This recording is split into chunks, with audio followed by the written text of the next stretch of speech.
Salut à tous, aujourd'hui je vais vous montrer comment transformer votre téléphone en webcam pour vos streams ou vos vidéos YouTube. Si vous n'avez pas de webcam, cette vidéo va clairement vous sauver. On va utiliser deux logiciels, Ivcam ou bien Cam Studio. Je vais vous montrer comment les installer, les configurer et obtenir la meilleure qualité. Allez, c'est parti. Du coup, voici le premier logiciel qu'il faut installer, Ivcam. Installez-le sur votre PC et installez-le aussi sur votre téléphone. Sur iPhone, vous le trouvez assez rapidement. L'installation sera faite sur le PC et en plus sur le téléphone. Vous pourrez directement le lancer et là, il va vous dire sur le PC, on attend une connexion de Livecam. Je vais connecter avec mon téléphone. Mon téléphone est bien détecté. Je vais juste poser mon téléphone comme ça pour que je puisse vous montrer. Il y a qu'une grosse différence entre la qualité de ma caméra de face et ma caméra qui est à l'arrière de mon téléphone. On peut changer si on veut. Ah, voilà, sur le téléphone, on voit qu'on peut le changer directement. Le petit texte qui est juste au-dessus, on l'aura sur OBS Studio. Je vais vous montrer comment le supprimer. Maintenant, si vous voulez le passer en version payant, sachez-le, vous n'aurez pas ce fameux texte. Qu'est-ce qu'on peut faire avec ce fameux logiciel? On peut aller en bas sur les paramètres et là, on peut augmenter la luminosité ou le réduire. Les ISO aussi, vous pouvez les augmenter. Changer les couleurs si vous voulez froid ou plus chaud. Moi, je vais dire un petit peu plus froid. Vous pouvez faire un zoom, mettre un fond vert, mais sachez-le, ça ne vous pouvez pas le faire parce qu'il faut prendre l'abonnement sur le site directement. Il y a des filtres qui est déjà intégrés, mais il y en a que 3. Vous pouvez changer la caméra. Tac, voilà. Là, j'ai changé de caméra. Je vais vous montrer qu'il y a une grosse différence, tu vois. On voit quand même que la qualité est complètement différente. Et en plus, le zoom est complètement différent. Là, si je zoome un petit peu plus, c'est complètement différent. Les réglages sont faits. Il faut le laisser ouvert. Alors, sachez-le, il ne faut pas le réduire. Moi, je le mets juste sur mon autre écran. Maintenant, on va sur OBS Studio. Comment le mettre? Vous allez faire un petit plus. Vous allez faire capture de fenêtre. Et puis après, vous allez faire propriété et normalement vous avez Ivcam directement. Voilà. Et voilà, c'est bon. Le seul souci qu'on aura, c'est ceci.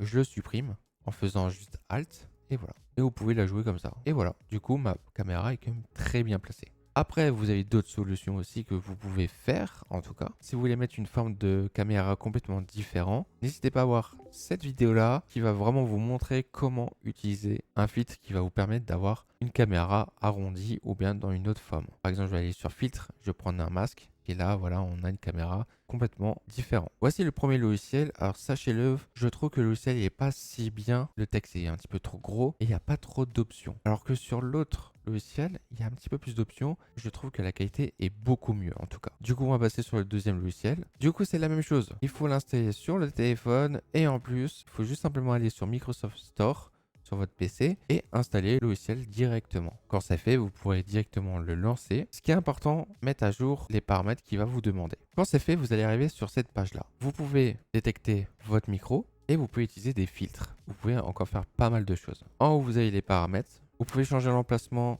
de l'enregistrement et le placer sur un dossier que vous mettez d'habitude. En haut, vous pouvez mettre en pause ou bien faire réunion. Et en cliquant dessus, vous avez plusieurs résolutions. Comme vous voyez, il y a la résolution 1080p en 30 fps, réunion en 720p 30 fps, 1080p en 60 fps, 4K en 30 fps et vertical en HD. Sauf que cela, c'est en version pro. Ou bien vous allez sur le site officiel, vous aurez deux types d'abonnements. Abonnement mensuel ou bien acheter directement. Je trouve que l'abonnement vaut 50 €, ça vaut beaucoup trop cher pour ce que vous allez utiliser. Mais au final, c'est qu'un téléphone. Je trouve que 720p, ça suffit déjà largement pour la caméra en tout cas. Vous avez deux options que vous pouvez faire. Soit l'utiliser grâce à votre Wi-Fi, soit l'utiliser par câble USB. Si vous avez une bonne connexion Internet et que vraiment ça passe facilement la connexion sur votre téléphone jusqu'à la box, vous pouvez utiliser sans le câble. Par contre, si vous avez un petit peu du mal avec la connexion, utilisez le câble USB. C'est exactement la même méthode. Du coup, je vais lancer l'application. Du coup, il va vous demander d'ouvrir l'application sur votre PC et par la suite, cliquez sur le petit logo Wi-Fi. Du coup, en cliquant dessus, il va vous demander de scanner un QR code. Du coup, sur le PC, pour trouver le QR code, c'est assez simple. Vous allez faire apparaître un appareil et là, vous aurez le QR code. Moi, je l'ai déjà fait, ça sert à rien. Alors du coup, on va le voir directement juste ici. Moi, c'est marqué iPhone 2. Et quand je vais cliquer dessus, paf, c'est bon, je tombe directement dessus. Du coup, j'ai ma caméra qui est déjà installée. Alors c'est assez bizarre parce que ça frise un petit peu, je pense, à cause de ma connexion. Qu'est-ce qu'on peut faire? On voit la batterie de mon téléphone, on voit la connexion, la taille.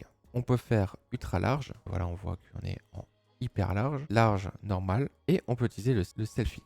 Et comme on voit, la qualité est complètement différente.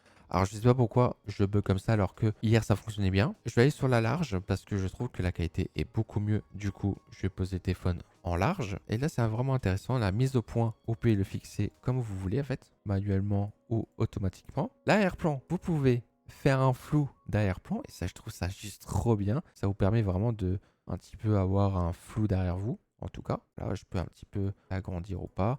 Si je veux un petit peu plus d'épaisseur, vous pouvez faire pas mal de réglages sur l'arrière-plan. Vous pouvez aussi mettre un flou énorme, comme pas possible, et vous pouvez l'utiliser comme un fond vert. Regardez-moi ça.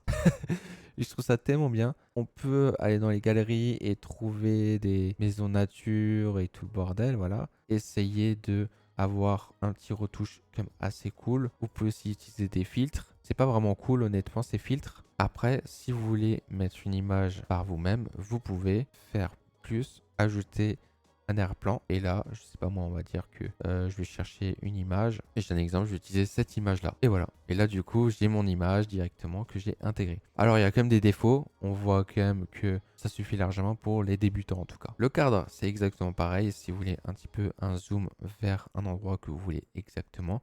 Si vous voulez un petit peu plus dans les larges. Et sinon, c'est automatiquement. Tac. Et voilà, mais ça, c'est en fonction des gens. Vous pouvez aussi le mettre en vertical ou horizontal, comme vous voulez. Et vous pouvez aussi avoir une stabilité. Et en plus, vous pouvez aussi utiliser des filtres. Avoir un petit peu une couleur blanche, comme on voit juste ici. Voilà, je tente un petit peu, changer un petit peu la couleur. Moi, je mettrai à 0 ici. Et voilà, vous pouvez changer un petit peu la teinture, même si je trouve pas ça hyper bien, mais vous pouvez faire pas mal de réglages. Comment l'intégrer sur OBS Studio? Vous allez sur OBS Studio, vous allez faire un petit plus.